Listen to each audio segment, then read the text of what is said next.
नमस्कार दोस्तों, स्वागत है आपका आपके YouTube चैनल विकास सिविल एकेडमी में। दोस्तों, आज यूपी स्पेशल के जो इम्पोर्टेंट टॉपिक है उस इम्पोर्टेंट टॉपिक को लेकर हम आपके समक्ष प्रस्तुत हुए हैं। आप लोग जानते ही होंगे दोस्तों कि जूनियर असिस्टेंट 5512 का एग्ज़ाम 29 जून को होने जा रहा है और आप लोग, मैं जानता हूँ, बहुत ही शिद्दत से इसके लिए तैयारी कर रहे हैं। और उसके साथ ही साथ सबसे ज़रूरी बात यह है कि यूपी स्पेशल और कंप्यूटर का जो रोल है इसमें बहुत ही महत्वपूर्ण रोल है दोस्तों। इसलिए मैं चाहता हूँ कि जितने भी मेरे दोस्त हैं, मेरे भाई हैं, सारे लोग, जितने लोग तैयारी कर रहे हैं, आप लोग यूपी स्पेशल को बहुत अच्छी तरीके से पढ़ के जाएं और यूपी स्पेशल में महारत हासिल करके जाएं। क्योंकि मान के लिए अभी भी जो भी एक आध हफ्ता 8 दिन बचा हुआ है, तो इसमें आप चाहें तो यूपी स्पेशल को बहुत अच्छे तरीके से पढ़ सकते हैं। और इसके लिए टॉपिक वाइज जहाँ से क्वेश्चन आते हैं, जिन जगहों से क्वेश्चन बार बार पूछे गए हैं, उनको पढ़ना बहुत ज़रूरी है। तो मैं आपसे यह कहना चाहूँगा कि आज जो मैं आपके सामने उत्तर प्रदेश के मेले, जो मेला वाला टॉपिक है, यहाँ से मेले के विषय में प्रश्न पूछ लिया जाता है, बार बार पूछा जाता है, कई मेले पूछे गए हैं और यहाँ से फिर प्रश्न आएंगे। इसलिए मैं चाहता हूँ कि इसको अच्छे से तैयार कर लिया जाए। सबसे ज़रूरी तो अभी अभी जो हाल ही में संपन्न हुआ है महाकुंभ मेला, महाकुंभ मेले के विषय में जितनी अधिक जानकारी हो उतना अधिक आप लोग जो है जानकारी लेके परीक्षा हाल तक पहुँचें। तो आइए हम शुरू करते हैं, यूपी स्पेशल में चलते हैं। हमारा देखिए टॉपिक है उत्तर प्रदेश के मेले।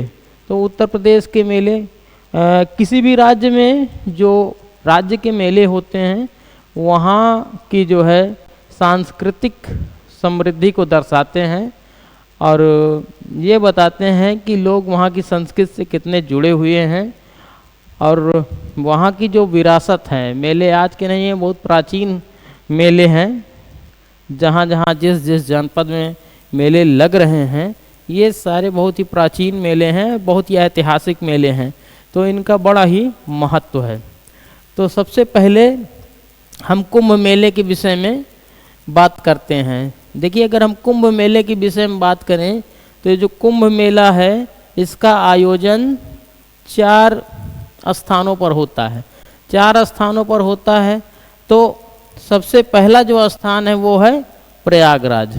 प्रयागराज में अभी हाल ही में हमारा महाकुंभ मेला संपन्न हुआ और वहाँ पर हमने देखा कि कितनी भीड़ थी, बहुत ही ज़्यादा भीड़ थी, बहुत ही ज़्यादा श्रद्धालु भक्तगण आए हुए थे, बड़े बड़े साधु जो है, बड़े बड़े संत और जो व्यवसायी थे और जितने भी लोग थे, फिल्म इंडस्ट्री के लोग थे, सारे लोग कुंभ मेले में आए हुए थे। और ये भी सुनने को मिला है कि जो है मेले में भगदड़ हुई और मेले में काफ़ी अव्यवस्थाएं भी थी। तो ये सारी चीज़ें थी, बहुत ज़्यादा भीड़ थी और इसीलिए यहाँ कुंभ का जो मेला है बहुत ही प्रसिद्ध है, ख़ास तौर पर इलाहाबाद प्रयागराज का कुंभ का मेला। तो जो कुंभ का हमारा मेला है वो प्रयागराज में और हरिद्वार में, नासिक में और उज्जैन में, ये 4 जगहों पर कुंभ का आयोजन होता है। 4 जगहों में कुंभ का आयोजन होता है। कुंभ मेले 2017 की बात है। सन 2017 में कुंभ मेले को यूनेस्को की सूची में शामिल किया गया था। कुंभ को यूनेस्को की सूची में शामिल किया गया था।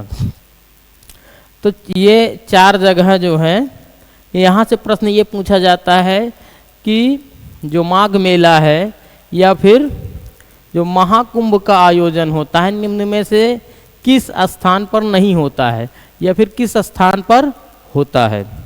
तो ऐसे प्रश्न ऐसे करके पूछ लिए जाते हैं। तो ये तो काफ़ी सिंपल सी बात हो गई।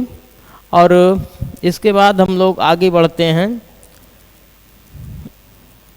आगे बढ़ेंगे। फिर उसके बाद है जन्माष्टमी मेला। जन्माष्टमी मेला जैसा कि नाम से ही प्रतीत होता है कि जो जन्माष्टमी मेला है ये भगवान श्री कृष्ण से संबंधित है और यह मेला मथुरा में लगता है। कहाँ लगता है? मथुरा में लगता है। और यह मथुरा में 9 दिन तक मेला चलता रहता है। ये प्रभु श्री कृष्ण को समर्पित है, प्रभु श्री कृष्ण को समर्पित मेला है। तो यहाँ से ये प्रश्न ज़्यादा नहीं पूछा जाता है, लेकिन पूछ भी सकता है कि कितने दिनों तक लगता है। यहाँ पर ये बन सकता है प्रश्न कि जन्माष्टमी मेला कितने दिनों तक लगता है। फिर उसके बाद है, ये बड़ा ही इम्पोर्टेंट है, महत्वपूर्ण है, बटेश्वर मेला। बटेश्वर मेला बार बार पूछा गया है प्रतियोगी परीक्षाओं में, ये बार बार पूछा गया है। तो यह मेला देखिए पशुओं के सबसे बड़े मेले में से एक है। बटेश्वर मेले में क्या होता है? यह पशुओं का मेला है और यह आगरा में बटेश्वर नामक स्थान पर लगता है, इसलिए इसका नाम जो है बटेश्वर मेला है। जैसे मान लीजिए कि अगर कहीं पे मान लीजिए किसी चौराहे पर मेला लगता है या किसी गांव में मेला लगता है तो उस पर्टिकुलर गांव के नाम से वह मेला प्रसिद्ध हो जाता है। इसी तरह बटेश्वर नामक स्थान पर लगने के कारण जो है ये मेला बटेश्वर मेला कहलाता है। और यह मेला कहाँ लगता है? आगरा में।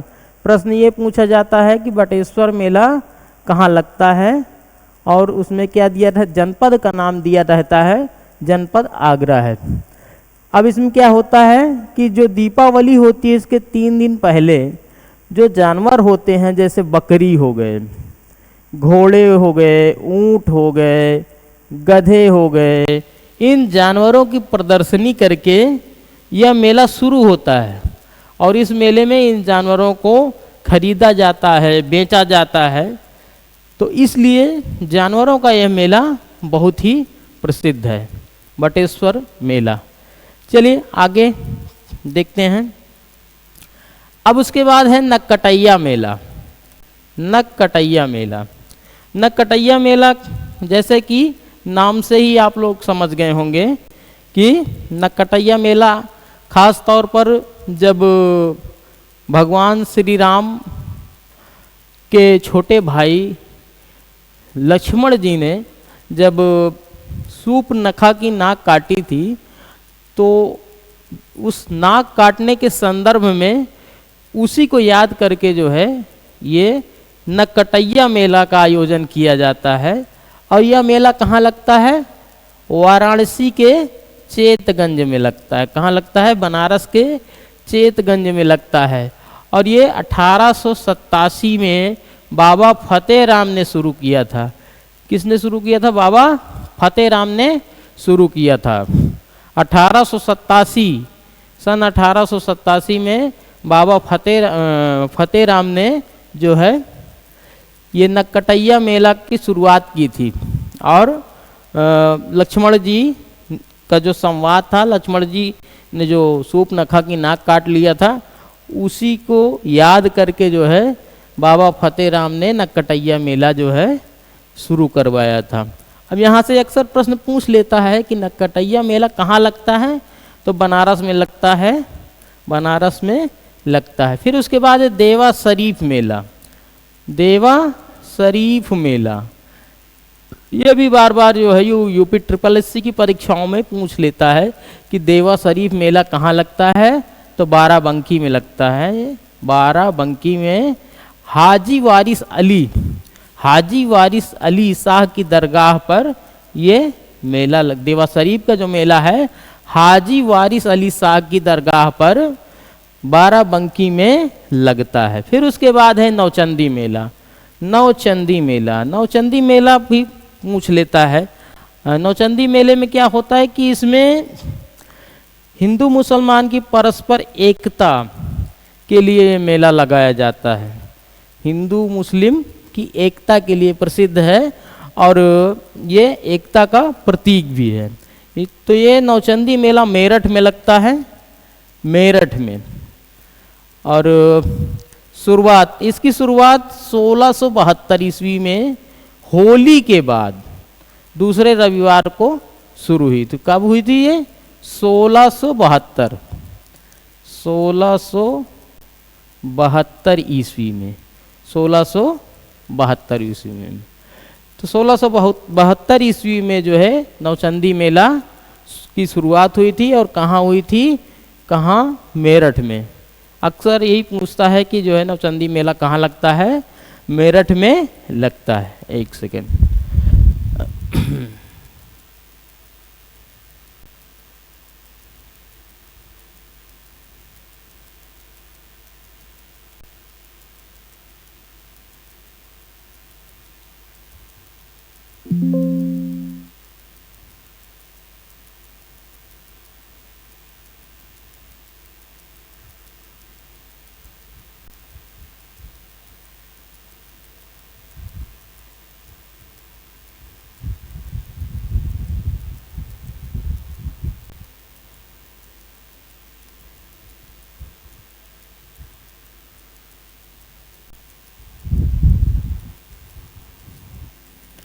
हाँ, तो अब हम लोग आगे बढ़ते हैं और आगे बढ़ते हुए हम लोग ये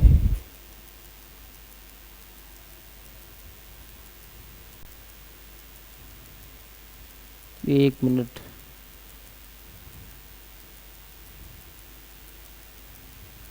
हाँ, तो फिर उसके बाद हम बात करते हैं सरधना मेला की। सरधना मेला, सरधना मेला, यह मेला मेरठ में मदर मरियम के सम्मान में लगता है।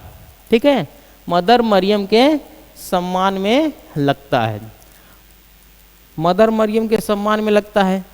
ये क्वेश्चन ज़्यादातर यही पूछ लेता है कि जो सरधना मेला है कहाँ लगता है? मेरठ में। किसके सम्मान में? मदर मरियम के सम्मान में। ठीक है, फिर उसके बाद है कैलाश मेला। कैलाश मेला भगवान शिव के सम्मान में लगाया जाता है। कहाँ लगाया जाता है? आगरा में। आगरा में भगवान शिव के सम्मान में लगता है। ऐसा है दोस्तों कि यहाँ पर क्या है कि 5512 बहुत ही ज़्यादा पोस्ट है और इसमें अवसर है, सभी बच्चों के लिए अवसर है, एक अच्छा अवसर है। सारे लोग चाहें तो इसमें जो है कंपटीशन की भावना विकसित करके बहुत ही अच्छा कर सकते हैं और जो जितना अच्छा करेगा वो उतना अच्छा जो है यहाँ से फल लेने वाला है। लेकिन सबसे बड़ी दिक्कत ये है कि ज़्यादातर लोग यही बताते हैं कि पढ़ाई हो नहीं पाई है। अच्छा चलिए ठीक है, कुछ लोगों की पढ़ाई नहीं हो पाई, लेकिन कुछ लोग ऐसे हैं जिनकी पढ़ाई बहुत अच्छी हुई है। कुछ लोगों का ये कहना है कि मेरे टेस्ट सीरीज़ में नंबर नहीं आ रहे हैं। कुछ लोग कह रहे हैं कि जो है 70 प्लस नहीं आ सकते, 65 प्लस नहीं आ सकते। लेकिन ये है कि ये तो निर्भर करेगा कि एग्ज़ाम कैसा होगा, पेपर कैसा बनेगा और पेपर का लेवल क्या होगा। पेपर का लेवल अगर ठीक ठाक होगा तब तो बन जाएंगे, लेकिन अगर जैसा कि यूपी ट्रिपल एससी जो है अपने पैटर्न पे, एक हार्ड पैटर्न पे अगर आ गया तो फिर आप समझिए कि 65 लाना थोड़ा सा कठिन होगा। 60 to 65। अब पेट का ही देख लीजिए, इस बार जब जो पेट हुआ था उसका लेवल क्या था। क्वेश्चन आ जाते हैं, ऐसे क्वेश्चन आ जाते हैं कि गांधी जी ने प्रथम बार लंगोटी कब पहना था। तो कोई इसमें कोई वो नहीं है, दो राय नहीं है कि यूपी ट्रिपल एससी कहाँ से क्वेश्चन बनाए, कैसे क्वेश्चन बनाए। लेकिन ये है कि हमें जो है सिलेबस के अनुरूप पढ़ते रहना है। कैलाश मेला कहाँ लगता है? आगरा में लगता है, भगवान शिव के सम्मान में लगता है, भगवान शिव के सम्मान में लगता है। चलिए कैलाश मेला हो गया। कैलाश मेला के हम लोग आगे चलते हैं, आगे देखते हैं। फिर कंपिल मेला, देखिए ये पूछा जाता है, जैन धर्म के 13वें तीर्थकर विमलनाथ, 13वें तीर्थकर विमलनाथ जी के जन्म स्थान पर फर्रुखाबाद में लगता है। कहाँ लगता है? फर्रुखाबाद में लगता है। कंपिल मेला कहाँ लगता है? फर्रुखाबाद में लगता है। और किसके जन्म दिवस पर लगता है? जैन धर्म के 13वें तीर्थकर विमलनाथ जी के, विमलनाथ जी के। फिर है शाकंभरी मेला, शाकंभरी, सा से शाकंभरी और सा से सहारनपुर। शाकंभरी मेला कहाँ लगता है? सहारनपुर में लगता है। कहाँ लगता है? सहारनपुर में लगता है।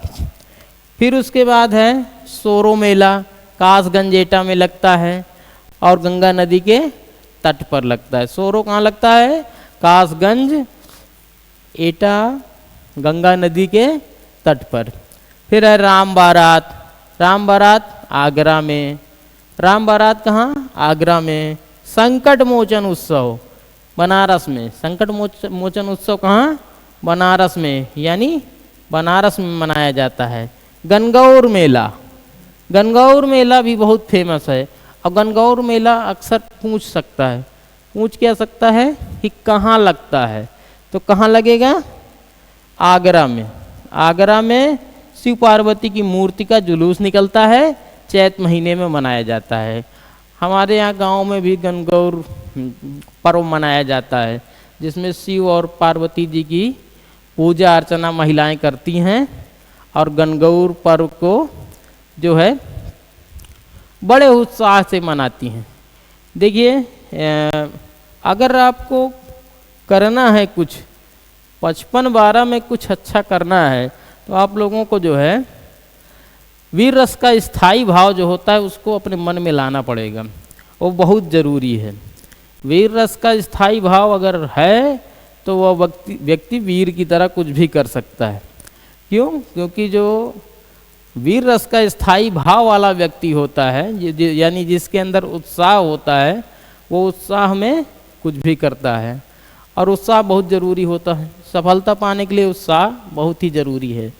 तो गणगौर मेला आगरा में, संकट मोचन उत्सव बनारस में, राम बारात आगरा में, सोरो मेला कासगंज में, शाकंभरी मेला सहारनपुर में। कंपिल मेला, कंपिल मेला कहाँ है? फर्रुखाबाद में। कंपिल मेला फर्रुखाबाद में। आगे फिर है कल्की महोत्सव। कल्की महोत्सव, कल्की महोत्सव कहाँ लगता है? संभल में। यहाँ क्या होता है? बड़े बड़े साधु संत आते हैं, अपना जमावड़ा लगाते हैं और ज्ञान की बातें बताते हैं, ज्ञान की बातें मिलती हैं। कल्की महोत्सव में जाइए और ज्ञान का भंडार जो है आप वहाँ से पा सकते हैं। फिर उसके बाद क्या है? गोविंद साहब मेला। गोविंद साहब मेला ये कहाँ है? अंबेडकर नगर और आजमगढ़ की सीमा पर लगाया जाता है। गोविंद साहब मेला अंबेडकर नगर और आजमगढ़ की सीमा पर 1 माह तक लगातार चलता जाता है। खूब मेले का आनंद लीजिए। फिर उसके बाद है परिक्रमा मेला। अयोध्या में राम के वनवास 14 कोस की परिक्रमा करते हैं। ठीक है, 14 कोस जो है वहाँ पर अयोध्या में परिक्रमा की जाती है। और जो स्थान है जहाँ पर परिक्रमा की जाती है वहीं पे मेला लगता है और उसको कहते हैं परिक्रमा मेला। फिर उसके बाद है हरिदास जयंती मेला। स्वामी हरिदास जी के जन्म पर जो है मथुरा में मनाया जाता है। हरिदास मेला मथुरा में और परिक्रमा मेला अयोध्या में। गोविंद साहब मेला अंबेडकर नगर और आजमगढ़ की सीमा पर। और कल्की महोत्सव संभल में। फिर उसके बाद है सैयद सालार उर्स। सैयद सालार उर्स, यहाँ से केवल यही पूछा जाता है कहाँ मनाया जाता है। तो सैयद सालार कहाँ मनाया जाता है? बनारस में मनाया जाता है। फिर जल विहार मेला बुंदेलखंड में, और शुक्रताल मेला मुजफ्फरनगर में, शुक्रताल मेला मुजफ्फरनगर में मनाया जाता है। तो यहाँ कल्की महोत्सव, गोविंद साहब परिक्रमा सब क्लियर हो गया। ठीक है, इसको 2-3 बार पढ़ना है, थोड़ा सा रिपीट करना है, और फिर उसके बाद ये ऑटोमेटिक याद हो जाएगा, ये याद हो जाएगा। और ये याद हो गया तो समझ लीजिए 1 से 2 नंबर की व्यवस्था हो गई। आगे अब फिर उसके बाद है झूला मेला। एक और महोत्सव मनाया जाता है, त्रिवेणी महोत्सव। त्रिवेणी महोत्सव, आप लोग ये बताएंगे कमेंट में कि ये जो त्रिवेणी महोत्सव है यह कहाँ मनाया जाता है। त्रिवेणी महोत्सव कहाँ मनाया जाता है, कहाँ मनाया जाता है। त्रिवेणी महोत्सव कहाँ मनाया जाता है? तो झूला मेला जो है वृंदावन में, देवी पाटन मेला बलरामपुर में, देवी पाटन मेला बलरामपुर में, ददरी मेला बलिया में, ददरी मेला कहाँ? बलिया में। तो अब जो जितने भी मेले थे सारे मेले को हमने यहाँ कंप्लीट करवा दिया है। इससे ज़्यादा कुछ पूछने वाला नहीं है, और यूपी में यही मेले सफिशिएंट है, यूपी स्पेशल में। तो दोस्तों आप लोग अगर चैनल से जुड़े हैं, देख रहे हैं, तो चैनल को सब्सक्राइब कर दीजिए, और हम पुनः उत्तर प्रदेश स्पेशल के साथ पुनः आपसे मुलाकात होगी। धन्यवाद।